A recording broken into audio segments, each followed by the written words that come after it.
ছেলে চল চল। কথাটা শুনে উপরের দিকে তাকালাম, দেখি ইশিতা ম্যাডাম। আর কথাটা না বাড়িয়ে গাড়িতে বসে চালানো শুরু করলাম। ম্যাডামকে কলেজে নিয়ে যেতে হবে, আগে নিয়ে যাই তারপর কথা বলি আপনাদের সাথে। শোন, কলেজ শেষ না হওয়া পর্যন্ত এখানেই থাকবে, এসে যদি না পাই খবর আছে। জি ম্যাডাম। যত সব। তারপর ম্যাডাম চলে গেল। আসলে ম্যাডাম এমনই, এই তো 3 বছর আগেও ঠিক ছিল, কিন্তু গত 6 মাস ধরে ম্যাডাম কেমন যেন হয়ে যায়। আগে আমাকে তুমি করে বলতো, এখন তুই করে বলে। আগে ভালোভাবে কথা বলতো সবার সাথে, কিন্তু এখন রেগে রেগে কথা বলে সব ছেলেদের সাথে। তো অনেক কথা বললাম, আমার পরিচয় তো দিলাম না। আমি রাকিবুল হাসান, পড়ালেখাটা জানতে চাবেন না, পরে আমিই বলবো। আর ইনি হলেন ইশিতা ম্যাডাম, পুরা নাম ইশিতা নূর মায়াবতী, সবাই ইশিতা বলে ডাকে, তাই আপনারাও তাই শুনবেন। সংসদ সদস্য মির্জা মোজাম্মেলের মেয়ে, একমাত্র মেয়ে। কিন্তু ম্যাডামকে দেখে মনে হয় না যে তিনি এত বড় নেতার মেয়ে। অহংকার, রাগ কোনোটাই ছিল না। কিন্তু ওই যে 6 মাস, ওই 6 মাসেই ম্যাডামের এত পরিবর্তন। ম্যাডামের ছুটি হয়ে গিয়েছে, ম্যাডাম একা একা আসছে। গত 6 মাস ধরে ম্যাডামের মুখে হাসি দেখছি না, তা কেন আমি জানি না, আর জানার চেষ্টাও করিনি। নেতার মেয়ে কখন কি করবে কে জানে, তাই কিছুই বলি না। ম্যাডাম এসেই, ওই গাড়ির গেট খুল, বাসায় যেতে হবে। আমি প্রতি উত্তরে কিছু না বলে গাড়ির দরজা খুলে দিলাম। ম্যাডাম বসার পরে দরজা লাগিয়ে আমি ড্রাইভিং করতে লাগলাম। গন্তব্য বাসা। বাসায় এসে পড়েছি। গাড়িটা থামানোর পরে দেখি ম্যাডাম ঘুমিয়ে গিয়েছে। ম্যাডামকে কয়েকবার ডাকলাম কিন্তু উঠলো না। তারপর আমি গাড়ি থেকে নেমে ম্যাডামের দরজার কাছে গিয়ে ডাকলাম, কিন্তু ম্যাডাম উঠছে না। তাই দরজা খুলে ম্যাডামকে ধাক্কা দিলাম। ম্যাডাম, বাসায় এসে পড়েছি। মেয়ে দেখলেই গায়ে ধরতে ইচ্ছে করে না? তোরা ছেলেরা সব এক, লুচ্চা এক একটা। এই বলে আমাকে ধাক্কা দিয়ে বের হয়ে চলে গেল। আমি শুধু অবাক হয়ে তাকিয়ে রইলাম। কি করলাম আমি? আমাকে শুধু শুধু মারলো। ম্যাডামই তো উঠতেছিল না, তাই তো ম্যাডামকে ডাকলাম, আর ম্যাডাম আমাকে মেরে দিল। আজ আমি গরিব বলে আমাকে মারলো। আমি আর কিছু ভাবলাম না। গাড়িটা ঠিক জায়গায় রেখে আমি গেলাম চাচার কাছে।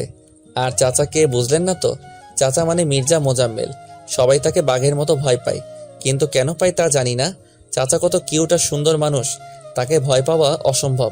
তিনি তো আমাকে রাস্তা থেকে তুলে নিয়ে এসে এখানে আশ্রয় দিল, আর আমাকে অগাধ বিশ্বাস করে বলে আমাকে তার বাসায় থাকতে বলেছে। ঘরে তার মেয়েও আছে, কিন্তু তবুও তিনি আমাকে থাকতে দিয়েছেন। আমাকে তার সাথে তার টেবিলে বসে খেতে দেন। শুধু আমি না, বাড়ির সব চাকর না, অন্যান্যরাও। আসলেই মানুষটা অনেক ভালো। এইসব কথা ভাবতে ভাবতেই চাচার ঘরে চলে আসলাম। চাচার ঘরে নক করতে চাচা বলল ভিতরে যেতে। আমি ভিতরে ঢুকলাম। তারপর, আসসালামু আলাইকুম চাচা।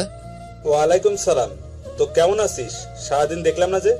ম্যাডামকে নিয়ে ওনার কলেজে গিয়েছিলাম। তোকে না বলেছি ঈশিতাকে নাম ধরে ডাকতে? না মানে? চুপ থাক, ওকে নাম ধরে ডাকবি, ভুলে যাস না তুইও আমার ছেলে, আর ওর থেকে তোর যোগ্যতা বেশি। উঠে দাঁড়িয়ে আমার কাঁধে হাত রেখে বলল। আমার চোখ থেকে এক ফোঁটা পানি পড়ল। শক্ত করে চাচাকে জড়িয়ে ধরে কেঁদে দিলাম। চাচা আমার পিঠে থাপ্পড় দিয়ে বলল, আরে বেটা, কাঁদিস কেন? তুমি খুব ভালো চাচা, খুব ভালো। বাবা মা যদি বেঁচে থাকতো। পুরনো কথা ভুলে যা, নতুনকে সাথে নিয়ে শুরু কর। জি চাচা। আচ্ছা যা। রাত 11টায় ছাদে গেলাম। আজ ছাদে উঠতেই আমি অবাক, কারণ ছাদে একটা ছায়ামূর্তি। এত রাতে তো কেউ ছাদে আসে না। কে তাহলে এটা? আমি ছায়ামূর্তির পিছনে গিয়ে দাঁড়ালাম। আমি বললাম, কে আপনি? আমার কণ্ঠস্বর শুনে ছায়ামূর্তিটা ধরফর করে উঠল। সাথে যে চোখটা মুছে নিল তা আমার নজর এড়ায়নি। ছায়ামূর্তি আমার দিকে ঘুরতেই আমি অবাক, কারণ এটা ঈশিতা ম্যাডাম, থুক্কু ঈশিতা। আমাকে দেখে বলল, তুই এখানে কেন? না মানে এমনি। এমনি হলেই আসতে হবে নাকি? যা তাড়াতাড়ি নিচে চলে যা। জি। তারপর নিচে চলে আসলাম। কিন্তু ঈশিতা কাঁদতেছিল কেন? কারণটা কি? কেননা কোনো না কোনো কিছু হয়েছেই, আর তাই ঈশিতার মনে প্রচণ্ড আঘাতে এনেছে। আর তাই ঈশিতা চুপ করে আছে। না, আমাকে জানতেই হবে ঘাবড়াটা কোথায়। এইসব ভাবতে ভাবতেই আমার ঘরে চলে এলাম। তারপর আর কিছু না ভেবে ঘুমোতে গেলাম। সকালে আবার এক জায়গায় যেতে হবে। সেটা সকালেই বলি কেমন? সকাল 9টা। এই আলসের বাচ্চা, সকাল কয়টা বাজে বের হবি না? জি যাব। চল তাহলে। জি চলুন। তারপর আমি গাড়ি নিয়ে বের হয়ে গেলাম। কোথায় যাবেন তা আমাকে বলতে হলো না, কারণ ম্যাডাম তার প্রতি ছুটির দিন যান সেই জায়গায়। আসলে সেই জায়গাটা হলো একটা বাড়িতে। আমি জানি না কেন তবে আসেন, আর যখন বের হন তখন চুল ঠিক থাকে না। আর তখন ম্যাডামের চেহারা দেখলে মনে হয় সে খুব ক্লান্ত, খুব কষ্ট করে এসেছে। চলে আসলাম। ম্যাডাম বের হয়ে চলে গেলেন। আমি বাহিরে বসে আবার সেই ভাবনায় ভাবতে লাগলাম, ম্যাডাম কেন আসেন এই জায়গায়? 5 মাস ধরে নিয়মিত আসছেন। ভাবছেন কিভাবে বললাম? আসলে আমি হিসেব করে রাখছি দিনগুলো। 3 ঘন্টা পর দেখলাম ম্যাডাম বের হলেন, আজও সেই একই ভঙ্গিতে, কিন্তু আজ যেন একটু বেশি ক্লান্ত। আজ একেবারে হাঁটতে পারছে না। আমি বুঝতে পারছি না কিছু। ম্যাডাম গাড়িতে এসে সোজা বসলেন, তারপর বললেন, তাড়াতাড়ি বাসায় চল, খুব খারাপ লাগছে। জি। আমি আর কথা না বলে গাড়ি চালাতে শুরু করলাম। গাড়ি চালাচ্ছি, লুকিং গ্লাসে ম্যাডামের দিকে তাকিয়ে দেখি ম্যাডাম ঘুমিয়ে পড়েছে। ম্যাডামের চেহারায় ক্লান্তি, ভয়, ঘৃণা সব এক হয়েছে। কিন্তু কেন? সেই কেনয়ের উত্তর এখন না খুঁজে গাড়ি চালানোতে মনোযোগ দিলাম। বাসায় এসে পড়েছি, ম্যাডামকে ডাকলাম, কিন্তু ম্যাডাম উঠছে না। কিন্তু গায়ে হাত দিলে তো থাপ্পড় খেতে হবে। দূর, যা হবার তা হবে, আগে ডেকে নেই। ম্যাডাম, ও ম্যাডাম, উঠুন, বাসায় চলে এসেছি তো। ম্যাডাম নড়ে উঠল, তারপর হালকা হালকা ভাবে চোখটা খুলল। আমার দেখে মনে হচ্ছিল চোখ দুটো খুলতেও খুব কষ্ট হচ্ছিল। অনেক কষ্টে বলল, আমাকে কোলে করে নিয়ে আমাকে একটু আমার ঘরে দিয়ে, আজ আমার শরীর খারাপ লাগছে, প্লিজ। আমি কোলে নিলাম ম্যাডামকে। তারপর ম্যাডামকে নিয়ে উপরে উঠছি। সবাই হয়তো অবাক হচ্ছে, আমার কি। তারপর দেখি চাচা আমাকে দেখে দৌড়ে আসলো, তারপর বলল, কি হয়েছে রাকিব, ওর এই অবস্থা কেন? কিছু না চাচা, মাথা ঘুরে পড়ে গিয়েছিল। তারপর বাসার সামনে নিয়ে আসার পরে আমাকে বলল যে কোলে করে নিয়ে যেতে, তাই। বুঝেছি, আমি ডাক্তারকে আসতে বলছি, তুই ওর কাছে থাক। আচ্ছা। তারপর ম্যাডামকে তার ঘরে নিয়ে শুইয়ে দিলাম। মুখটা কত কিউট লাগছে, কিন্তু কষ্টের ছাপ বোঝা যাচ্ছে। আমি কিছু বুঝতেছি না। মহিলা ডাক্তার আসলো, তারপর ম্যাডামকে দেখলো। ম্যাডামকে দেখার সময় ডাক্তারের চোখগুলো এমন হয়ে গিয়েছিল যেন কি না কি দেখছে। তারপর চাচাকে বলল, ভাই, আমার সাথে তাড়াতাড়ি বাইরে আসুন। জি চলুন। তারপর চাচা আর ডাক্তার চলে গেল। কিছুক্ষণ পরে চাচা এলো, বেশ গুরুগম্ভীর চেহারা নিয়ে। আমার কাছে এসেই বলল, রাকিব বাবা আমার, সত্যি করে বল না, তোর ম্যাডাম কোথায় গিয়েছিল? তারপর চাচাকে সব বললাম, তবে শুধু আজকেরটাই। তারপর চাচা বলল, জানিস ডাক্তার কি বলেছে? কি? তারপর চাচা বলল, তা শুনে আমার মাথা ঘুরে গেল। আমি অবাক হয়ে তাকিয়ে রইলাম ম্যাডামের দিকে। তারপর চাচা আমার হাত ধরে বলল, ওর এই সব কথা যদি মিডিয়ার কাছে যায় তাহলে তো সর্বনাশ হয়ে যাবে। এমনি বিরোধী দলগুলো ক্যাসাল করতেছে, আবার যদি এই খবর পায় তো মিডিয়া পুরাই গরম করে ফেলবে। আমি একটু ভাবতে লাগলাম। তারপর চাচাকে বললাম, আমি আছি তো চাচা, টেনশন নেই, ভরসা রাখুন আমার উপর। তোর আশাতেই আছি, আমার মেয়েটাকে সুস্থ করে তোল। আল্লাহর উপর ভরসা রাখুন। তুই ঈশিতার কাছে যা, আমার কাজ আছে, আমি আসি। আচ্ছা চাচা। এই বলে চাচা চলে গেল। আর আমি ম্যাডামের ঘরে এলাম। ম্যাডাম এখনো ঘুমাচ্ছে। ম্যাডামের কথা ভাবতে লাগলাম, যা করেছে নিজের ইচ্ছায়, কিন্তু তাই বলে এই অবস্থা হবে কেন? তার মানে কিছু সমস্যা আছে, জানতেই হবে সমস্যাগুলো। 10 দিন পর ম্যাডাম আজ সুস্থ, সম্পূর্ণ সুস্থ। আমারও কাজ শেষ। এই 10 দিন একটু কষ্ট হয়েছে, তবে ওইটা ব্যাপার না। ম্যাডামের জন্য এইটুকু করাই যেতে পারে। চাচা তো আর আমার জন্য কম করেনি। আমি আমার ঘরে শুয়ে আছি, এমন সময় ম্যাডামের আগমন। রাকিব, জি ম্যাডাম বলুন। ধন্যবাদ কেন? আমার সুস্থ করে তোলার জন্য। না না ম্যাডাম, ধন্যবাদ দেওয়ার কিছু নেই, এটা তো আমার দায়িত্ব। আর ম্যাডাম একটা কথা বলি। বল। আগে বলেন থাপ্পড় দিবেন না। মারবো না, বল। আপনার এই অবস্থা কে বা কারা করলো? আমার এই প্রশ্নটা ম্যাডাম আশা করেছিল মনে হয়, কারণ ম্যাডাম আমার প্রশ্নটা শুনে অবাক হয়নি ঠিকই, কিন্তু ম্যাডামের মুখটা শুকনো হয়ে গেল। তারপর ম্যাডাম বলল, তার আগে বল, আমার একটা ভালো বন্ধু হবা? করুণার দৃষ্টিতে বলল ম্যাডাম। জি ম্যাডাম। ম্যাডাম নয়, ঈশিতা, আমরা বন্ধু না? আচ্ছা বাবা, ইশিতাই, এখন বলো। তাহলে শোনো। ম্যাডাম বলতে শুরু করলো, অনার্স প্রথম বর্ষ, কলেজে নতুন। আমার বাবার পরিচয়টা গোপন করে আমি গিয়েছিলাম কলেজটাতে। আমি চাইনি যে আমার বাবার পরিচয়ে সব জায়গায় সুবিধা পেতে, তাই গোপন করা। 6 মাস পর আমার অনেক বন্ধু হয়। সুন্দরী ছিলাম বলে ছেলেরা প্রপোজ করত, কিন্তু রিজেক্ট করতাম। এর মধ্যে লক্ষ্য করলাম একটা ছেলে আমার দিকে ড্যাব ড্যাব করে তাকিয়ে থাকে। আমি তাকালেই মুখটা ঘুরিয়ে নেয়। আমিও অনেক মজা পেতাম বোকা ছেলেটার এই কাণ্ড দেখে। এইভাবেই অনার্স দ্বিতীয় বর্ষে উঠলাম। ছেলেটাকে আমিও ভালোবেসে ফেললাম, কিন্তু ছেলেটা আমাকে কিছুই করে না। প্রতিদিন একটু সেজে যেতাম, কারণ আমি মনে করতাম আজও প্রপোজ করবে, কিন্তু ও করতো না। তবে একদিন হুট করে প্রপোজ করে ফেলে। আমিও অবাক হয়ে যাই। আমিও রাজি ছিলাম বলে প্রপোজটা অ্যাকসেপ্ট করে নেই। শেয়ারিং, কেয়ারিং, ঘুরোঘুরি, আড্ডা সব মিলিয়ে ভালোই ছিলাম। ও ওর বন্ধুরা যখন ভাবি বলে ডাকতো তখন খুব লজ্জা লাগতো। তারপর এখন থেকে 8 মাস আগে একদিন রাতে আমাকে বলে, ঈশিতা, আমি আর থাকতে পারছি না। সবাই সবার জিএফের সাথে কত কিছু করে, চুমু খায়, আরো কত কি, আর তুমি কিছুই করতে দাও না।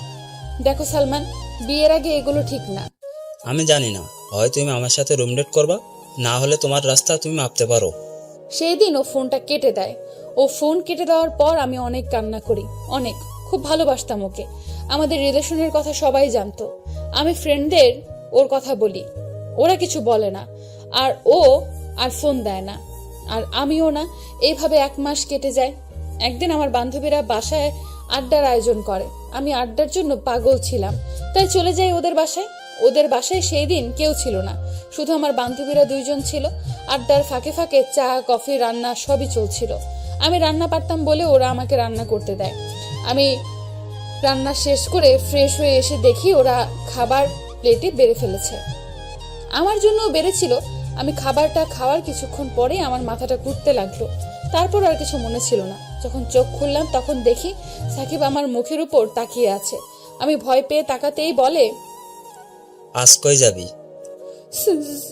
সাকিব, কিছু করো না প্লিজ, আমাকে যেতে দাও প্লিজ।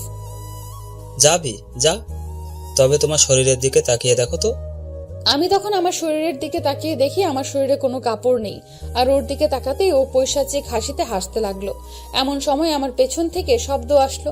আমি তাকাতেই দেখি সাকিবের আরো কিছু বন্ধু, ওরাও আমার দিকে তাকিয়ে আছে। জানো, আমার না মরে যেতে ইচ্ছে হচ্ছিল।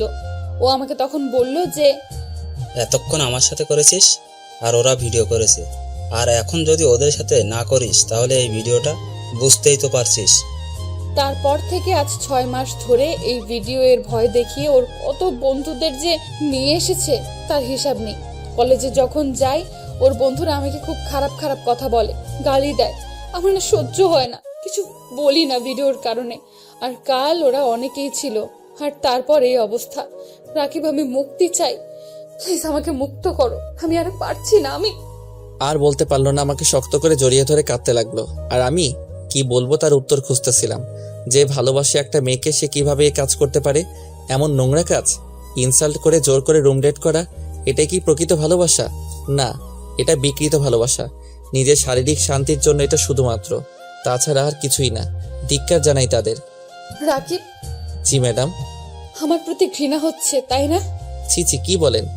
আমি জানি তো, আর ঘৃণা করলেও আমার কিছু যায় আসে না, কারণ 6টা মাস ধরে আমাকে গালি শুনতে হচ্ছে।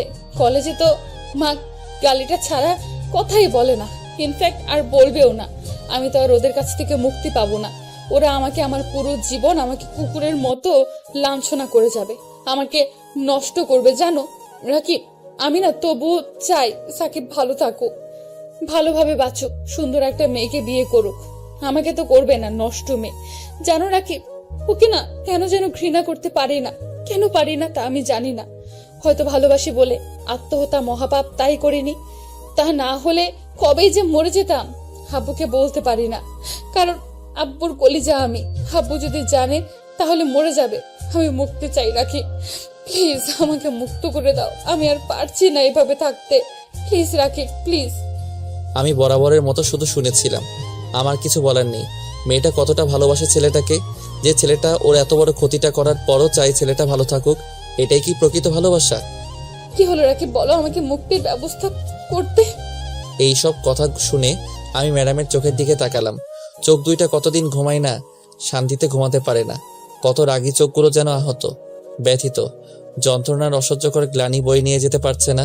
কিন্তু আমি কিভাবে ম্যাডামকে মুক্ত করব একটু ভাবলাম, আর পেয়েও গেলাম।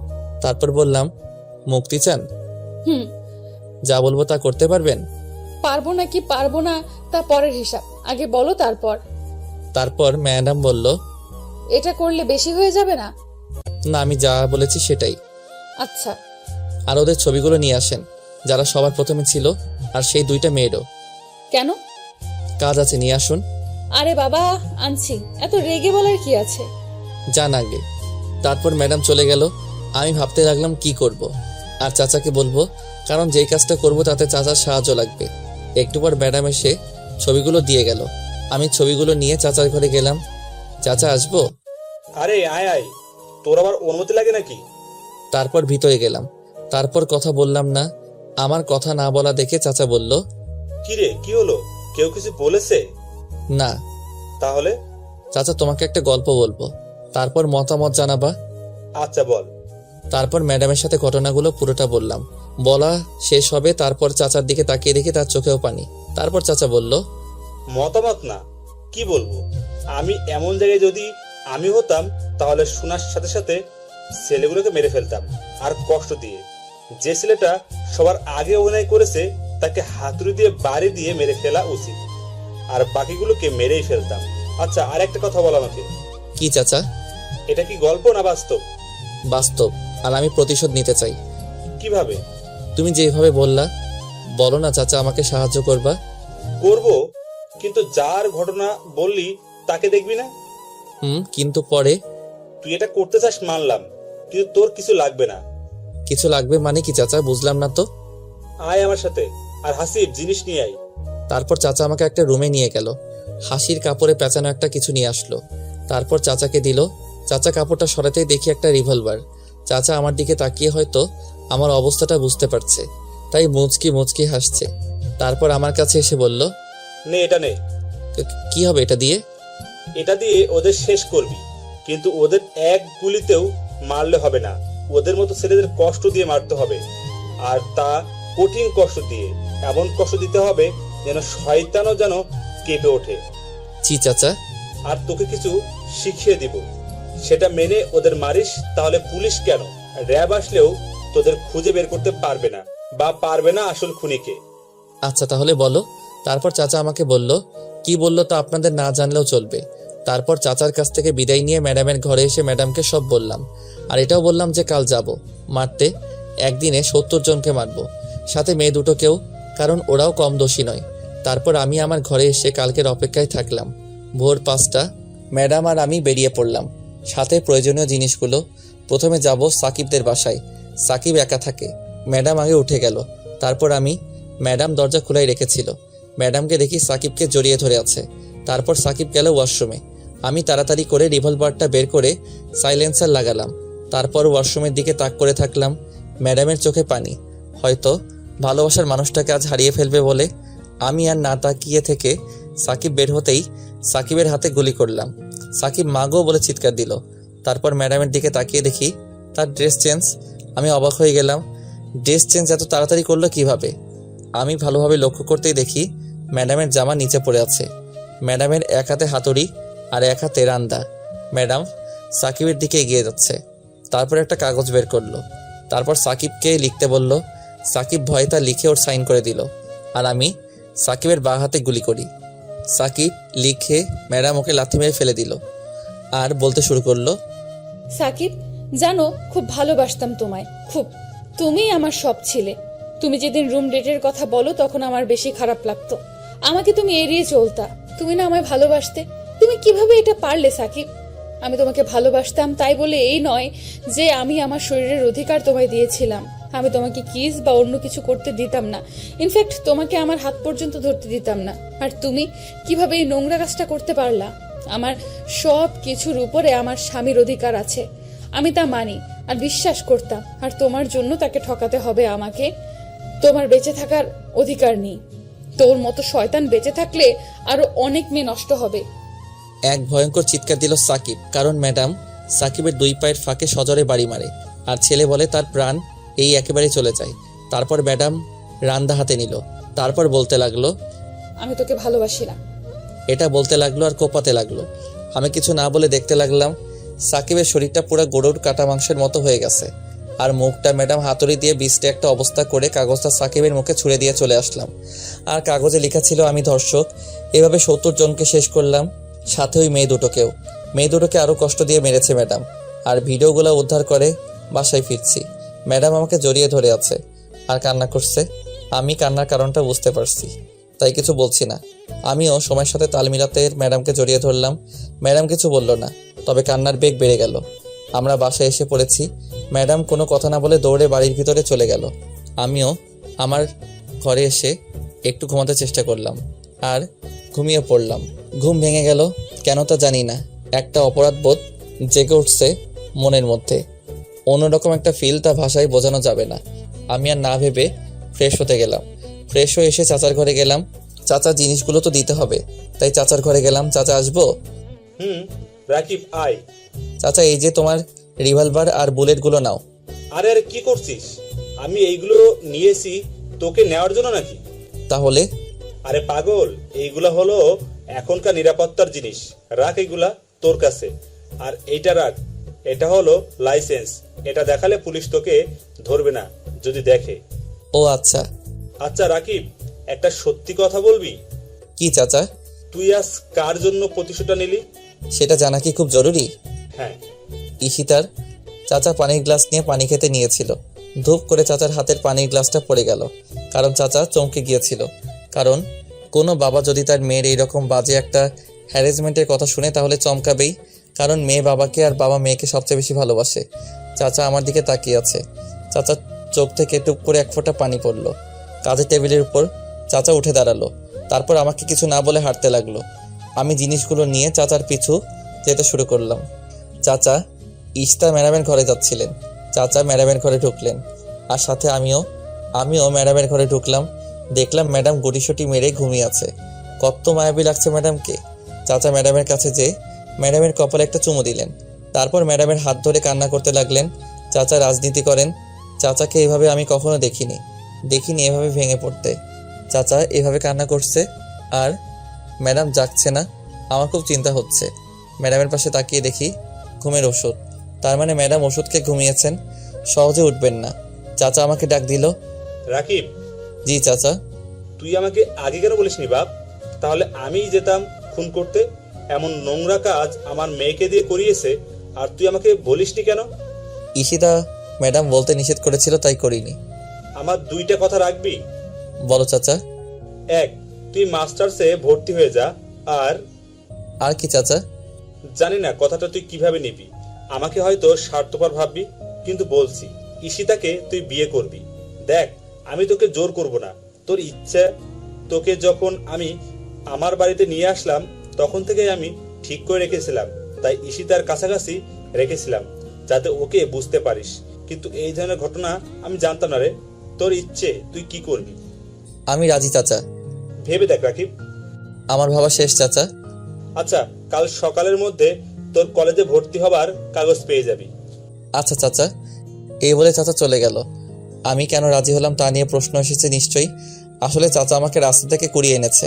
আমি চাচার কাছে না আসলে খারাপ পথে চলে যেতাম, কিন্তু চাচা থাকাতে তা হয়নি। যে চাচা আমাকে না চিনেন না জেনে আমাকে তার ঘরে জায়গা দিল, আর আমি সেই চাচার মেয়েকে চিনেও বিয়ে করতে পারবো না তার অ্যাফেয়ারের কথা জেনে। এতটা অকৃতজ্ঞ আমি হতে পারিনি, তাই রাজি হলাম। হতে পারে সে ধর্ষিতা। আলো আর আধারে মিলে না হয় গড়ে তুলব নতুন একটা পৃথিবী। সকালবেলা ঘুম থেকে উঠলাম। চাচা সকালে দেখা করতে বলেছিল, তাই দেখা করতে গেলাম। চাচা আমাকে কলেজে অ্যাডমিট করিয়ে দিয়েছে, আর তার কাগজই আমাকে দিয়েছে। আমি চাচার কাছ থেকে বিদায় নিয়ে চলে আসলাম। তারপর রেডি হতে লাগলাম। ম্যাডাম এখনও ঘুম থেকে ওঠেনি, তাই ম্যাডামকে ডাকতে ম্যাডামের ঘরে যেতে লাগলাম। চাচা দেখেছিল, আর দেখে একটু মুচকি হেসেছিল। আর কেন তা আপনারা জানেন। তারপর ম্যাডামকে দেখি পায়ের জায়গায় মাথা আর মাথায় জায়গায় পা, মানে বালিশে পা আর খাটে মাথা। চুলগুলো মুখের উপর পড়ে আছে। দেখতে পেতনির মতো লাগছিল। সেই পেতনিটাকে কি যেন বলে? মনে পড়েছে, চুলওয়ালি পেতনি। আপনারা আবার ওকে বললেন না কিন্তু। তারপর ম্যাডামের কপালে ছোট করে একটা চুমু দিলাম। তারপর ডাক দিলাম, ঈশিতা, এই ঈশিতা, ওঠো, কলেজে যেতে হবে তো, ওঠো। কোনো সাড়া নাই। পানি ঢেলে দিব কিন্তু, ওঠো, ওঠো বলছি। বুঝেছি কি করতে হবে, শুয়ে থাকো, দেখাচ্ছি মজা। পানি আনতে যাওয়ার জন্য যখন উঠে দরজায় চোখ পড়ল, তখন দেখলাম কি যেন একটা ছায়া সরে গেল দরজা থেকে। আমি কিছু মনে না করে পানি নিয়ে আসলাম, কম না, 1 বালতি। তারপর ধূপ করে ঈশিতার শরীরের উপর মারলাম। পানিটা অনেক ঠান্ডা ছিল। পানির স্পর্শ পেতেই ঈশিতা লাফ দিয়ে উঠে চিৎকার দিতে যাবে, এমন সময় আমি ওর মুখে হাত দিয়ে দিলাম। ও আমার দিকে রাগী দৃষ্টিতে তাকিয়ে আছে, আর আমি ভিলেন মার্কা হাসি দিলাম। তারপর ঈশিতা আব্বু। হায় হায়, এখন কি করি? ঈশিতার কান্না শুনে চাচা দৌড়ে আসলেন আর ঈশিতাকে দেখে বললেন, কিরে মা, কাঁদছিস কেন? দেখো না বাবা, রাকিব ভিজিয়ে দিছে। রাকিব, আরেক বালতি ঢেলে দে। জি চাচা, তোমার কথা কি ফেলতে পারি নাকি আমি?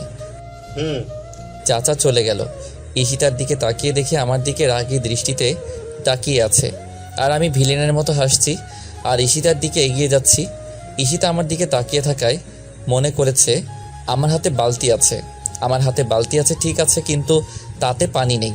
ঈশিতা আমার এইভাবে তাকিয়ে থাকা আর ওর দিকে এগিয়ে আসতে দেখে ভয় পেয়েছে হয়তো, তাই বলছে, এই তুমি আমার দিকে এইভাবে এগিয়ে আসছো কেন? কি হলো? কথা বলো না কেন? নিশ্চুপভাবে ওর দিকে এগিয়ে যাচ্ছি। ওর খুব কাছাকাছি যখন আসলাম তখন ও আমাকে টান দিয়ে বিছানায় ফেলে দিল। ও আমাকে এতই জোরে টান দেয় যে আমি ক্রমেই উপরে পড়ে যাই। কিন্তু আমি ওর উপরে পড়লাম ঠিক আছে, কিন্তু আমি পড়তেই ওর ঠোঁটের সাথে আমার ঠোঁট এক হয়ে গেল। কিছুক্ষণ পরেও আমাকে ধাক্কা দিয়ে ফেলে ঘরের একপাশে গিয়ে দাঁড়ালো। তারপর আবার আমার দিকে ফিরে তাকিয়ে আমার কাছে এসে আমার জামার কলার ধরে উঠালো, তারপর আবার ফেলে দিল। আমি পড়ে যাবার পর ও আমার উপরে উঠল, তারপর আমাকে বলল, পিচ্চি পণ্ডিত, আমার খুব পাজি হয়ে গেছো। এই বলে আমার গাল দুটো টেনে দিয়ে দৌড় দিয়ে পালালো। আমি একটু আগের ঘটনা মনে করার চেষ্টা করতেছি, কিন্তু মনে করতে পারতেছি না, তাই আর চেষ্টা করলাম না। আবার তো কলেজে যেতে হবে, তাই রেডি হতে গেলাম। রেডি হয়ে ব্রেকফাস্ট করতে নিচে নামলাম। চাচা খবর দেখছে, আমিও গেলাম নাস্তা করতে। চাচা আমাকে দেখে বসতে বলল, আমি বসলাম। খবরটা শুনে আমি অবাক হলাম, কারণ খবরটা ছিল এরকম, একদিনেই ৭২ খুন আর নিহতের সবাই ধর্ষণের স্বীকারোক্তি দিয়েছে, আর সরকার সেই হত্যাকারীর শাস্তি প্রকাশ্যে মাফ করে দিয়েছে। আমার ভিতরের অপরাধবোধ কমে গেল অনেকখানি। ঈশিতাও কখন এসেছে জানি না, কিন্তু ওর মুখেও প্রশান্তির হাসি ঠোঁটের কোণে দেখা যাচ্ছে। অনেক দিন পরে আমি এই হাসিটা দেখলাম। বের হলাম কলেজে যাবার জন্যই, তবে আজ পার্থক্য হচ্ছে আমি কলেজে যাচ্ছি আর ঈশিতাও। আজ ঈশিতার ড্রাইভার না, বন্ধু হয়ে কলেজে গেলাম। চাচা আগেই বলে দিয়েছিল ক্লাস কোথায় পাবো, আমি ঢুকবো এমন সময় ঈশিতা বলল, তুমি তোমার ক্লাস তো তুমি চিনো না, চলো আমি নিয়ে যাচ্ছি। আমি আমার কথা শেষ হবার আগে ঈশিতা বলল, চুপ, একদম চুপ, চলো আমার সাথে। মুখে হাত দিয়ে দাঁড়িয়ে রইলাম। এই তো গুড বয়। তারপর ঈশিতা আমার হাত ধরে ক্লাসে নিয়ে গেল। ক্লাসের সবাই অবাক, আর হবেই বা না কেন, সেমিস্টারে 6 মাস পরে কলেজে গিয়েছি, তার কি হবে। পরে ঈশিতাকে বিদায় দিয়ে ক্লাসে ঢুকলাম। ক্লাসে স্যার আসলো, তখন আমাকে দেখে বলল দাঁড়াতে। আমি দাঁড়ালাম।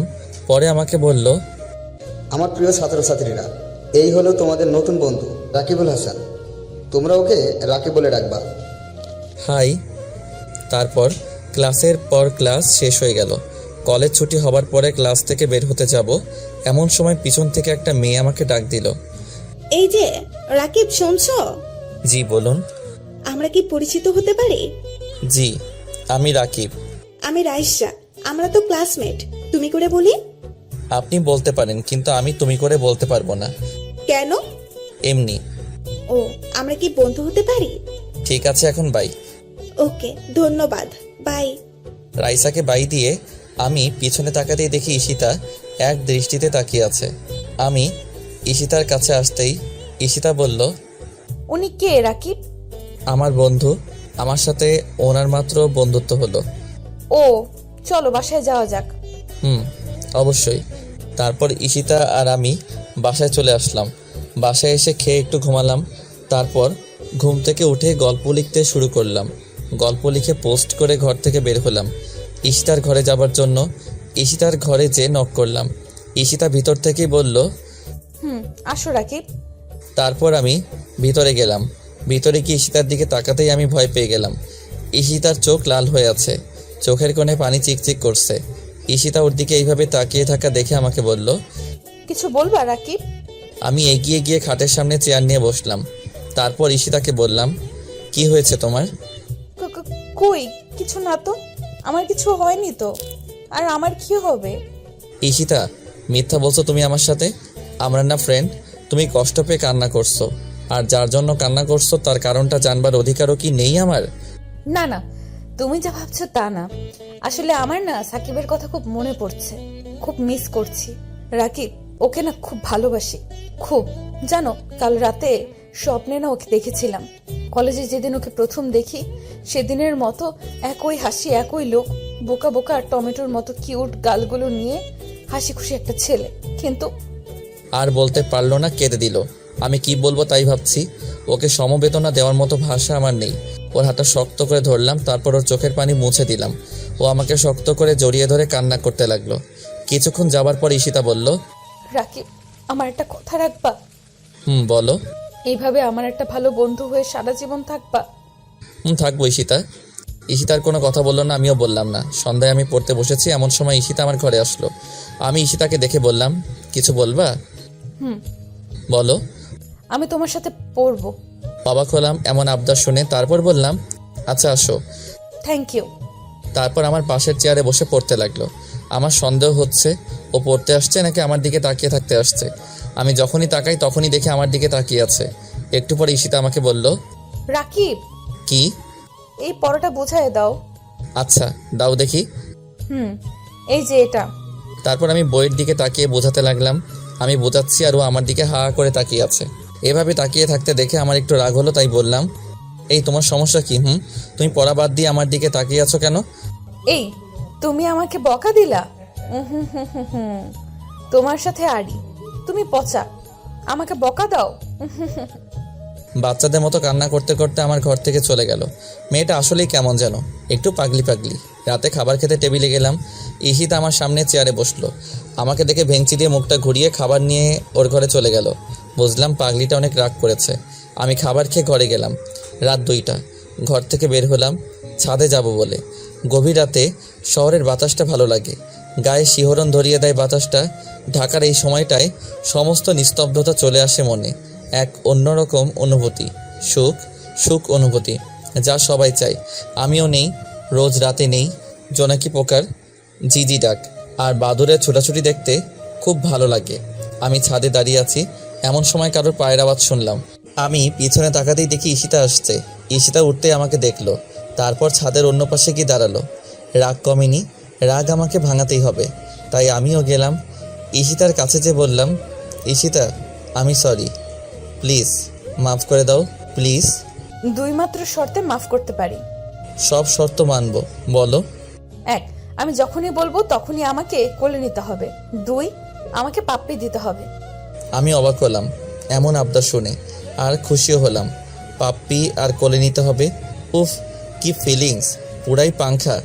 ঈশিতার দিকে তাকিয়ে আছি, ঈশিতা আমার দিকে নয়, ও তাকিয়ে আছে নিচের দিকে।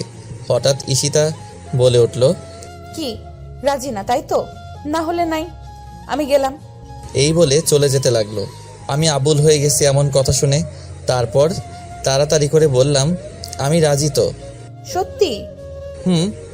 নাও, এখন কোলে করে নিয়ে আমাকে আমার ঘরে দিয়ে আসো। যথাস্ত মহারানী। এই বলে ঈশিতাকে কোলে তুলে নিলাম। আমি কোলে নিতেই মেয়েটা লজ্জায় লাল হয়ে গিয়েছে, দুহাত দিয়ে আমার গলা জড়িয়ে ধরেছে। আমি ওকে ওর ঘরের সামনে এনে ওকে আমার কোল থেকে নামিয়ে দিলাম।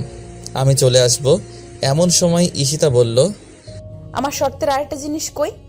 ও ভুলে গেছিলাম, সরি, এই নাও। থ্যাংক ইউ পিচ্চি পণ্ডিত, আমি জানতাম তুমি আমার কপালে কিস করবা। আমার ধাক্কা লাগলো। ও আমার নিকনেম কিভাবে জানলো তাই প্রশ্ন করলাম, তুমি এই নাম কোথায় পেলা? কেন? না মানে আমি তো তোমাকে আমার এই নাম তোমায় বলিনি। তাহলে? এত জানার দরকার নাই তোমার, তুমি ঘরে গিয়ে ঘুমাও। আচ্ছা। তারপর আমি পিছনে ঘুরে আমার ঘরে আসছি। এমন সময় ঈশিতা আমায় ডাক দিল। রাকিব, বলো। তুমি কি রাগ করেছো? না, রাগ করিনি। রাগ করবো কেন? এই রাকিব, আমার দিকে তাকাও, মাথাটা ওঠাও বলছি, ওঠাও। বলো। এই কি, তুমি আমার উপর অভিমান করেছো কেন? আমি খুব সরি গো, আমার পিচ্চিটা খুব ভালো। এই নাও, তোমাকেও একটা জিনিস দিলাম। আমার গালে কিস করলো। আমি শক্ট হয়ে গেলাম। হঠাৎ করে এমন হওয়ায় আমার সারা শরীর কাঁপতে লাগলো। আমি ঈশিতার দিকে হা করে তাকিয়ে আছি। আমার এমনভাবে তাকানো দেখি ঈশিতা বলল, এই পোলা, হা করে তাকিয়ে না থেকে ঘুমাতে যাও। আচ্ছা। তারপর আমি আর কিছু না ভেবে ঘুমাতে গেলাম। এটা সেটা ভাবতে ভাবতে ঘুমিয়ে গেলাম। সকালে আমি ঘুম থেকে উঠলাম, তারপর নামাজ পড়ে ব্রেকফাস্ট করতে গেলাম। চাচাও আছে, চাচার সাথে কিছু কথা আছে তাই বললাম, চাচা আমি আলাদা থাকতে চাই। মাথা নিচু করে বললাম, কি? চাচা আমি নিজেই নিজের খরচ চালাতে চাই। তুই কি মনে করছিস আমি তোকে আমার নিজের ছেলে মনে করি না? তোকে কি আমি বোঝা মনে করি? না মানে তা না, আমি নিজে এখন থেকে চেষ্টা করি, দেখি কি করতে পারি। তোর ইচ্ছা, কিন্তু আমাদের ভুলে যাস না বাবা। কি যে বলো না চাচা, যেই দিন তোমাদের ভুলে যাব সেদিন আমিও আর এই পৃথিবীতে থাকবো না। এইসব কথা বলিস না, আর দোয়া করি তুই তোর আশা অনুযায়ী তুই যেন সাফল্য পাস। ধন্যবাদ চাচা। এই বলে চাচা নাস্তা না করে চোখ মুছতে মুছতে চলে গেল। হয়তো বেশি ভালোবাসে বলে আমার চলে যাওয়াটা মেনে নিতে পারছে না। কি জানি কেন কান্না করছে চাচা, কিন্তু আমার বাবা মায়ের পরে হলো আমার চাচা। খুব খুব খুব ভালোবাসি চাচাকে। না গেলে হয় না রাকিব? আমি চলে যাব ঈশিতাকে। এটা যখন বলতে এসেছি তখন ঈশিতা এই কথা বলল। তারপর আমি বললাম, প্লিজ তুমি না করো না। আচ্ছা যাও, তবে প্লিজ আমি কিন্তু মাঝে মাঝে যাব, তখন কিন্তু রাগ করতে পারবা না। আচ্ছা বাবা যেও, আমি এখন আসি। আচ্ছা, খোদা হাফেজ। খোদা হাফেজ। চলে আসবো এমন সময় ঈশিতা বলল, রাকিব শোনো। বলো। আমার সামনে এসে আমাকে খুব শক্ত করে জড়িয়ে ধরলো আর বলতে লাগলো, খুব খুব খুব মিস করব তোমায় রাকিব। আমিও মিস করব তোমায়। আমার চোখ থেকেও পানি পড়লো কয়েক ফোঁটা। তারপর ঈশিতাকে ছাড়িয়ে নিয়ে আমি বের হয়ে গেলাম আমার গন্তব্যস্থানে। ও আপনাদের তো বলিনি আমি কোথায় যাচ্ছি। আসলে আমি অনেক দিন ধরেই চাকরির চেষ্টা করছিলাম, আর আল্লাহর রহমতে চাকরিটা পেয়ে যাই। আর তারপর বাসা ভাড়া নিয়ে নেই। আর বাকিটা তো আপনারা জানেনই। ও আমার বেতন 30,000 টাকা, আর মাস্টার্স শেষ করলে আরও বাড়তে পারে। আপনাদের সাথে কথা বলতে বলতে আমি আমার বাসায় চলে এসেছি। তারপর প্রয়োজনীয় জিনিসগুলো কিনতে গেলাম, সব কিনে বাসায় আসলাম। আর টাকা পেলাম কোথায় তা জানতে চান তো? আসলে অফিস থেকে 1 মাসের বেতন আগে দিয়ে দেয়, আর তা দিয়েই এইগুলো কিনলাম। ও অনেক কথা হলো, এবার রান্না করতে হবে। আসার সময় মুরগি আর চাল কিনে নিয়ে এসেছিলাম, আর আমি রান্না পারি তাই আর কোনো সমস্যা নেই। রান্না করলাম, গোসল করলাম, তারপর খাবার খেতে বসলাম।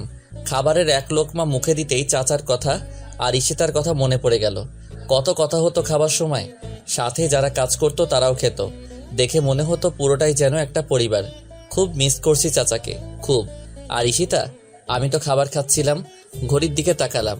ঘড়ি দেখে আমি অবাক হয়ে গেলাম, কারণ আমি খেতে বসেছিলাম 3টায় আর এখন বাজে 4:30। অবাক হয়ে গেলাম। আমি এত সময় ভাবতাম, আবারও ফোনের শব্দ পেলাম। ফোনের স্ক্রিনে তাকিয়ে দেখি ঈশিতার ফোন, তাই তাড়াতাড়ি করে ফোনটা ধরলাম। ফোন ধরতে ঈশিতা বলল, এই কুত্তা, বিড়াল, ছাগল, হারামি, পচা ছেলে, তোরে কতগুলো ফোন দিছি, তুই ধরস নাই কেন? জানিস কত চিন্তা হয়েছে আমার? না মানে। চুপ, একদম চুপ, একটা কথা বলবা না। আগে বলো তুমি খেয়েছো রাকিব? তুমি খেয়েছো? এই তোমার সাথে ফ্রেন্ডশিপ হবার পর থেকে তোমাকে ছাড়া খেয়েছি? না। তাহলে তোমাকে তো এর জন্যই ফোন দিলাম। আচ্ছা আমি খেয়ে তোমাকে ফোন দিচ্ছি। রাকিব, রাকিব শোনো না। বলো। আমাকে পাপ্পি দাও। কি? শর্তের কথা ভুলে গেছো? ও এই নাও। Thank you. এই বলে কেটে দিল। আসলেই পাগলি মেয়ে একটা, কখন যে কি করে। আর পাগলি না হলে কি এরকম আবদার করে? পরের দিন সকালে উঠে আগে কলেজে গেলাম, কারণ আমি যে চাকরি করি তাতে একটা কাগজ লাগবে, তাই। না হলে আজকে থেকে জয়েন দিতাম। কলেজে গিয়ে প্রিন্সিপাল স্যারের কাছ থেকে কাগজটা নিয়ে চলে আসছি, এমন সময় পিছন থেকে ডাক এলো। রাকিব, পিছনে তাকিয়ে দেখি রাইসা। আমি রাইসার দিকে এগিয়ে গেলাম। রাইসা আমাকে বলল, কাল কলেজে আসোনি কেন? বাসা চেঞ্জ করেছি তো তাই। হঠাৎ বাসা চেঞ্জ করেছো কেন? চাকরির জন্য, চাকরি পেয়েছি তো তাই। তাই? হুম। ট্রিট কোথায়? চলেন তাহলে। না থাক, পরে নেওয়া যাবে। আচ্ছা, তোমার সাথে কিছু কথা ছিল, একটু শুনবা? বলো। আমার সাথে সারা জীবন ফ্রেন্ডশিপ রাখবা? আপনার সাথে সারা জীবন ফ্রেন্ডশিপ রাখবো। ধন্যবাদ তোমায় রাকিব। আর আসল কথা হলো, আমার বিয়ে আগামী মাসের 12 তারিখে। তুমি কিন্তু অবশ্যই আসবা, না করতে পারবা না। ও খুব ভালো কথা, আমি আসার জন্য চেষ্টা করব। চেষ্টা না, তোমাকে আসতেই হবে, আর সাথে তোমার বউকেও। আমি টাসকে খেলাম রাইসার কথা শুনে। ও আবার জানলো কিভাবে আমার বউ আছে, আর বউ আসলো কোথা থেকে? আমি তো বিয়ে করিনি, তাহলে এত কথা ভাবার চেয়ে রাইসাকে জিজ্ঞাসা করলেই তো হয়, তাই রাইসাকে জিজ্ঞাসা করলাম, আমার বউ মানে? মানে হলো ঈশিতার সাথে তোমার বিয়ে ঠিক হয়ে আছে। তো তুমি জানলা কিভাবে? আমি জানবো না তো কে জানবে? ঈশিতা আমার আপন চাচাতো বোন। আমি এতদিন বিদেশে ছিলাম, এই বছরই আসলাম। তারপর ঈশিতার আব্বু আমাকে বলল তোমার কথা কয়েকদিন আগে বলেছে, আর ৭০ জনের কি অবস্থা করেছো তা আমি জানি। আর ভালো করেছো, ঈশিতার জায়গায় আমি থাকলে ওদের ভিডিও দিয়ে ওদেরই ১২টা বাঁচালাম। আর ঈশিতা মেয়েটা খুব সহজ সরল, ওর মনে এত প্যাচ ছিল না। আমি সব জানতাম। সাকিবের সম্পর্কে ওকে না করেছিলাম রিলেশন করতে, কিন্তু ও হয়তো অনেক ভালোবেসে ফেলেছিল। আর এটাই ওর জীবনের সবচেয়ে বড় ফুল, আর এটাই সারা জীবন বয়ে বেড়াতে হবে ওকে। আমি জানি না কেন তুমি রাজি হয়েছো এই বিয়েতে, কিন্তু যাই করো প্লিজ ঈশিতাকে কষ্ট দিও না। অনেক কষ্ট সহ্য করেছে মেয়েটা, প্লিজ রাকিব কষ্ট দিও না। কেঁদে কেঁদে বলল রাইসা। আমি রাইসার কথাগুলো শুনছিলাম। রাইসা মিথ্যা বলেনি। ঈশিতা মেয়েটা অনেক বোকা, কিন্তু অসম্ভব ভালো। ঈশিতা আমাকে বলল না কেন যে রাইসা ওর বোন? ঈশিতা তো দেখেছিল রাইসা আর আমাকে, তাহলে ও বলল না কেন? আমার ভাবার সময় রাইসা বলল, কি হলো, দাও কথা দাও। দিলাম কথা। ঈশিতাকে আমি কষ্ট দিব না। খুব খুব খুব ধন্যবাদ তোমায়। আর কাল সকালের বাসে আমরা যাব, তুমি আর তোমার বউ একসাথে আসবা। আর কয়টার সময় আসবা তা আমিই বলে দিব। এখন যাই, আল্লাহ হাফেজ। আল্লাহ হাফেজ। দুপুর ৩টা ২০। কফি বানিয়ে নিয়ে বারান্দায় আসলাম। ব্যস্ত নগরী, রাস্তাঘাট একটু শান্ত লাগছে। রাস্তায় গাড়ির এত চাপ নেই। গাড়িগুলো ছুটে চলছে আপন গতিতে নির্দিষ্ট গন্তব্যস্থলে। গাড়িগুলোতে হয়তো কারো প্রিয়জন, কারো বাবা অথবা কারো মা। কেউ বা যাচ্ছে কাজে, আবার হয়তো কাজ শেষ করে বাসায় ফিরছে। কিন্তু আর যাই হোক, সবারই নির্দিষ্ট গন্তব্য আছে। কিন্তু আজ আমার মনটা গন্তব্য ছাড়া ঘুরছে। হঠাৎ মোবাইলের আওয়াজে ভাবনার ছেদ পড়ল। কফির মগটা রেখে ফোনটা ওঠাতেই দেখি ঈশিতার ফোন।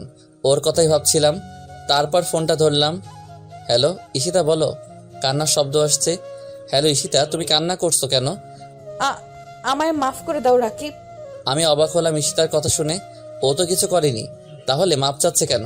কিছু বললাম না, শুধু বললাম, কেন? আমি তোমায় মিথ্যা বলেছি। আমি রাইসা আপুকে চিনি, ও বিদেশে থাকতো। আর ও আমাকে বলতে বারণ করেছিল যে ও আমার বোন। কিন্তু কেন? আমি জানি না, সত্যি বলছি আমি জানি না কেন আপু এরকম করেছে। কিন্তু রাকিব, ট্রাস্ট মি, আমি তোমাকে বলতাম, কিন্তু ও আমাকে না করেছিল বলতে বলে, তাই বলতে পারিনি। প্লিজ রাকিব, মাফ করে দাও প্লিজ। আমি মনে মনে একটু হাসলাম। মেয়েটা আসলেই বোকা, নিজেই নিজেকে অপরাধী বানায়। তারপর ওকে বললাম, তুমি আমার সাথে মিথ্যা বলেছ, আমি তোমার সাথে কথা বলবো না। আমি এর উত্তর শুনলাম না। ঈশিতা কাঁদতে থাকলো। আমি চুপ করে আছি, একটু মজা নিব। তারপর হুট করে ফোন কেটে গেল। ফোনটা কাটতেই আমার বুকে কেমন করে যেন ধাক্কা লাগলো।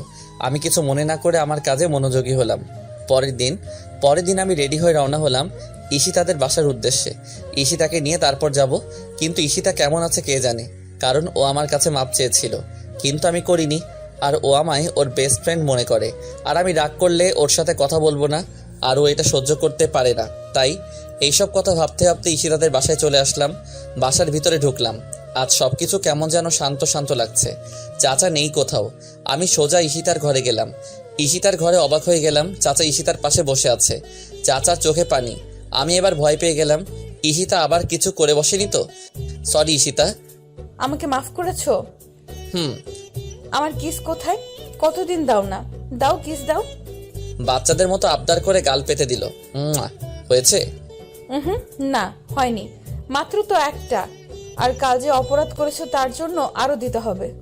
ইস, নিজে মনে হয় কিছুই করনি, তুমিও অপরাধ করেছো। ও তাই, তাহলে এই নাও। আমার ঠোঁটে কিস করলো। আমি আমার গায়ে 420 ভোল্টের মতো শক্ট লাগলো, আর সাথে টাসকি খেয়ে গেলাম। ঈশিতা কিস করার কথা গালে, কিন্তু ও করলো ঠোঁটে। তার মানে রাইসার কথাই সত্যি হয়। ব্যাপারটা বুঝতে হবে। তারপর ঈশিতার দিকে তাকালাম। ও লজ্জায় লাল হয়ে নিচের দিকে তাকিয়ে আছে। ওর গাল দুটো লাল টমেটোর মতো হয়ে গিয়েছে। বিনোদন পাচ্ছিলাম আমি। তারপর হঠাৎ, আমি আসতে পারি? তাকিয়ে দেখি চাচা খাবার নিয়ে দরজার সামনে খাবারের প্লেট হাতে নিয়ে দাঁড়িয়ে। তারপর আমি বললাম, আরে চাচা, তুমি এসো, ভিতরে এসো। খাবারটা নে, আর এই টাকাগুলো রাখ। তুই তো মাত্র চাকরি পেলি, হাতে তো আর টাকা নেই। এইগুলো রাখ, আর ফেরত দেওয়ার চেষ্টা করলে মার খাবি। আচ্ছা। আর সাবধানে যাবি। আচ্ছা চাচা। আসি রে মা, ভালো থাকিস। আচ্ছা বাবা, তুমিও ভালো থেকো। আচ্ছা, খোদা হাফেজ। খোদা হাফেজ। তারপর চাচা চলে গেল। চাচা চলে যেতে ঈশিতা বলল, রাকিব, খুব ক্ষুধা লেগেছে তো। হাত ধুয়ে এসো। তুমি হাত খাও। কেন? আরে, আমি কাটা বাছতে পারি না তো, যদি কাটা গলায় ঢুকে যায় তখন। ও, তাও তো ঠিক। যাও, হাত ধুয়ে এসে আমাকে খাইয়ে দাও। তারপর প্লেট রেখে আমি হাত ধুতে গেলাম। হাত ধুয়ে এসে ঈশিতাকে খাইয়ে দিতে লাগলাম। ওই, তোমার কতক্ষণ লাগবে? 50 মিনিট তো হয়ে গেল। আর একটু। ধুর বাবা, এতক্ষণ যে কি করে কে জানে। তারপর অপেক্ষা করতে লাগলাম। পাক্কা 50 মিনিট হয়ে গেল। মহারানীর কোনো খবর নেই। তারপর 10 মিনিট পরে মহারানী বের হলো। ঈশিতাকে দেখে আমি আবার ক্রাশ নামক বাস খেলাম। ঈশিতা একটা কালো শাড়ি পরেছে আর মেকআপ করেনি। তাহলে এত দেরি হলো কেন? তাই একটু জিজ্ঞাসা করলাম, তোমার এত দেরি হলো কেন? দেরি হলো মানে? মানে সাজলা না, কিন্তু এত দেরি হলো কেন? আর আমি শাড়ি পরতে পারি না, আর ইউটিউব দেখে পড়তেই তো এত দেরি হলো। ও, চলো তাহলে। চলো। তারপর আমরা বাস স্ট্যান্ডে গেলাম। গিয়ে দেখি রাইসা অপেক্ষা করছে। তারপর আমরা বাসে উঠলাম। আমি আর ঈশিতা, রাইসা আর তার বাবা। ওর বাবা কেন আসলো বুঝলাম না। আমি আর ঈশিতা এক সিটে যাচ্ছি। যেতে যেতে কাল সকাল হয়ে যাবে। আমি বাসে ঘুমিয়ে পড়লাম। ঘুম থেকে উঠতেই আমি অবাক হয়ে গেলাম, কারণ আমি ঈশিতাকে জড়িয়ে ধরে আছি আর ঈশিতা আমাকে। তারপর ঈশিতাকে ছাড়িয়ে নিলাম। ঈশিতাকে ছাড়াতে ঈশিতা জেগে গেল। ঈশিতা আমাকে বলল, পানি খাবো রাকিব, পানি দাও। তারপর ব্যাগ থেকে পানি বের করে ঈশিতাকে দিলাম। ঈশিতা পানি খেয়ে আমাকে আবার জড়িয়ে ধরলো। আমি পানির বোতল রাখতে যাব, এমন সময় ঈশিতা আমাকে টান দিয়ে বসিয়ে বলল, এ দেখ, আবার যদি উঠিস তাহলে মার খাবি কুত্তা, চুপচাপ বসে থাক। আচ্ছা। ঈশিতা রেগে গিয়েছে, তাই আর কিছু বললাম না, বসে পড়লাম। আর ঈশিতাও আমায় জড়িয়ে ধরলো। ঈশিতার শরীর থেকে একটা মিষ্টি আসছে, সেই গন্ধ আমাকে। পরের দিন সকাল 10টায় রাইসার ডাকে ঘুম ভাঙলো। ঘুম থেকে উঠতে রাইসা বলল, আমরা এসে পড়েছি। তাই ঈশিতাকে ঘুম থেকে জাগিয়ে তোলে বাস থেকে নামলাম। তারপর ঈশিতার মুখ ধুয়ে দিয়ে আমার মুখও ধুলাম। পরে রাইসা অটোতে করে ওদের বাসায় নিয়ে এলো। বাসায় ঢুকে সবার সাথে পরিচিত হলাম। তারপর রাইসা আমাকে আর ঈশিতাকে পাশাপাশি আলাদা রুম দেখিয়ে দিল। তারপর ঘরে এসে ফ্রেশ হয়ে নিলাম। পরে একটা ঘুম দিলাম। তারপর হঠাৎ পানির ছিটা আমার মুখে পড়ায় আমার ঘুম ভেঙে গেল। তারপর তাকাতেই আমি অবাক হয়ে গেলাম। ঈশিতার শাড়ি চেঞ্জ করেছে, মিষ্টি রঙের একটা শাড়ি আর হালকা মেকআপ। এক কথায় মিষ্টি মেয়েটাকে মিষ্টি পরীর মতো লাগছিল। আমার এইভাবে তাকিয়ে থাকা দেখে হয়তো ও লজ্জা পাচ্ছিল, তাই আবার আমার মুখে পানি মেরে দৌড়ে পালালো। আমি একটু হাসলাম। মেয়েটা একদিনে কেমন করে চাঞ্চল্য হয়ে গিয়েছে, ভালোই লাগছে। ফ্রেশ হয়ে বাইরে বের হলাম। কাল গায়ে হলুদ, তাই আজ সব কিছু গোছাবার তোড়জোড় চলছে। আমি আনন্দের সহকারিতা উপভোগ করতে লাগলাম। আস্তে আস্তে বিয়ের দিন এসে পড়লো। রাইসা আর তার বর আবিরের বিয়ে হয়ে গেল। বিয়েতে যখন রাইসা কবুল নামক 3 গোল্ডেন ওয়ার্ডস বলছিল, তখন ওর চোখে পানি দেখেছিলাম। হয়তো চিন্তা করছিল ছেলেটা কেমন, বিয়ের পরে ওর সাথে ম্যাচ করবে কিনা, বা ছেলেটা ভালো হবে কিনা। অবশ্য আমি আমার সোর্স আর মাধ্যমে খবর নিয়েছিলাম ছেলেটা ভালো, শুধু ভালো না খুব ভালো। সেটা অবশ্য রাইসাকে বলেছিলাম, কিন্তু নিজের তো চিন্তা হয়, তাই হয়তো করছিল। বিয়ে শেষ হয়ে গেল। রাইসাকে নিয়ে চলে গিয়েছে। যাওয়ার সময় রাইসা শুধু এতটুকুই বলেছিল আমাকে, ঈশিতার চোখের এক ফোঁটা পানিও যেন মাটিতে না পড়ে, আর যদি পড়ে তাহলে দেখো কি করি আমি তখন এমন করলাম যে রাইসা কান্নার মাঝেও হেসে দিয়েছিল। এমনকি শুধু রাইসা না, যারা যারা এখানে ছিল তারা আমাদের কথা না শুনলেও আমার মুখ দেখেও হেসে দিয়েছিল।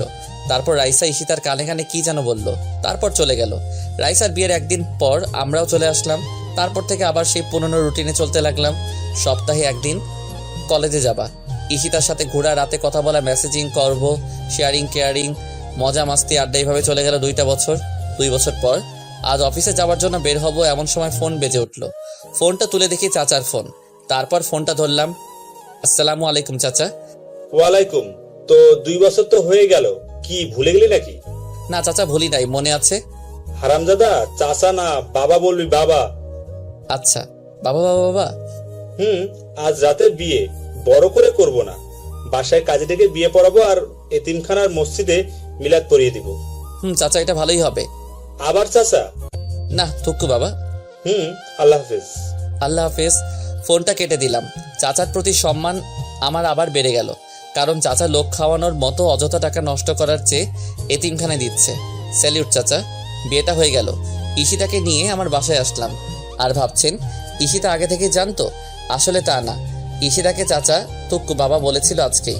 আমি জানি ঈশিতা আমায় ভালোবাসে, তাই না করবে না, কিন্তু ঈশিতাকে বাবা অনেক কষ্টে রাজি করিয়েছিল। ঈশিতা যখন রাজি হচ্ছিল না তখন বাবা নাকি বলেছিল যে 2 বছর আগে থেকেই ঠিক করা। তখন নাকি ঈশিতা রাগী গলায় বলেছিল আমি রাজি। আর রাকিবের খবর আছে, বাবা আমাকে এই নিয়ে সাবধান করেছিল।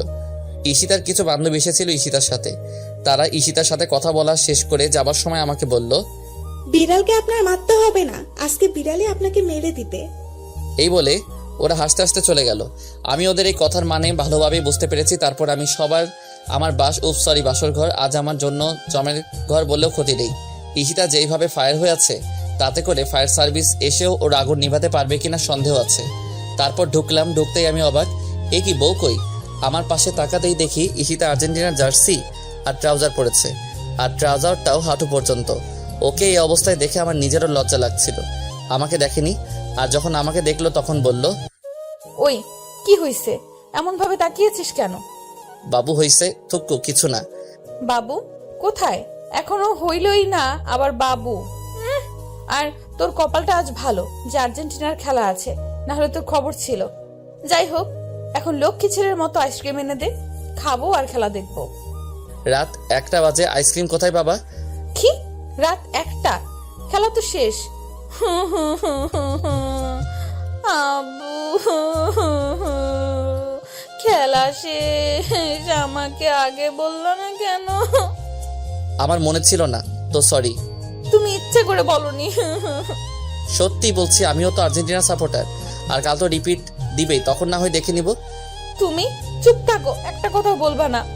আমার ক্ষুধা লেগেছে, বিরিয়ানি আন আর আইসক্রিম আনো। বিরিয়ানির সাথে আইসক্রিম? যাও।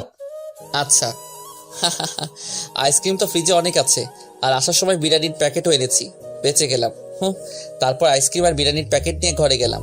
ঘরে যে একটু শব্দ করতে ঈশিতা ভয়ে চিৎকার দিয়ে উঠলো। তারপর আমাকে দেখে বলল, তো তুমি এত তাড়াতাড়ি কিভাবে আসলা? নিচে যাব কেন, বাসায় তো সব ছিল। তা আগে আনবা না? আরো কত ক্ষুধা লেগেছে, সারাদিন রাগে কিছুই খাইনি। আমি আর কথা না বলে বাড়িয়ে দিলাম খাবারগুলো। ঈশিতা টপাটপ খেতে শুরু করলো। আমি যে তাকিয়ে তাকিয়ে হাসছি তার কোনো খেয়াল নেই। হঠাৎ খাওয়া থামিয়ে আমার দিকে তাকালো। আমি সাথে সাথে হাসি বন্ধ করে দিলাম, না হলে খবর আছে। কিন্তু ও মনে হয় দেখে ফেলেছে। আমার দিকে চোখ বড় বড় করে তাকিয়ে বলল, তুমি খাবা না? হুম। কখন? তুমি খেয়ে নাও, তারপর। না, তা হবে না, এখন থেকে আমরা একসাথে খাবো। আচ্ছা। হইছে, এখন এখানে আমার সামনে বসো, আমি তোমাকে আর তুমি আমাকে খাইয়ে দাও। জো হুকুম রানী। তারপর ঈশিতা আমাকে আর আমি ঈশিতাকে খাইয়ে দিলাম। খাওয়া শেষ করার পর ঈশিতা গেল প্লেট ধুতে। আমি অবশ্য না করেছিলাম, কিন্তু শোনেনি, প্লেট ধুতে যাবেই। প্লেট ধুয়ে ঈশিতা ঘরে আসলো, তারপর মাথাও ওড়না দিল। আমি আগে থেকে দাঁড়িয়েছিলাম। ঈশিতা আমাকে সালাম করলো। আমি ওকে উঠাতেই ও আমাকে শক্ত করে জড়িয়ে ধরলো আর কাঁদতে লাগলো। আমি ওর কান্না দেখে ওকে বললাম, কাঁদছো কেন? তুমি আমাকে কেন বিয়ে করলে রাকিব? তুমি আরো ভালো মেয়ে পেতে, কেন নিজের জীবনটা নষ্ট করলা? কেন? ভালোবাসি বলে। ভালোবাসো কেন? কি আছে আমার? তোমায় দেবার মতো কিছু নেই আমার মাঝে। আছে, তোমার ওই মনটা আছে, ওই চোখগুলো আছে, ওই মায়াবী চোখের মায়াবিনীকে চাই। তোমার মিষ্টি মনটা চাই, আমার তোমাতে চাই। আমার রাজ্যের রানীর জায়গাটা খালি তো, তুমি এসে পূর্ণ করো সেই জায়গা।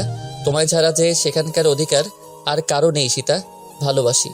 ভালোবাসি বলেই তোমাকে চাই। মন পিঞ্জিরায় খুব যতনে সাজিয়েছি তোমায়। ভালোবাসি।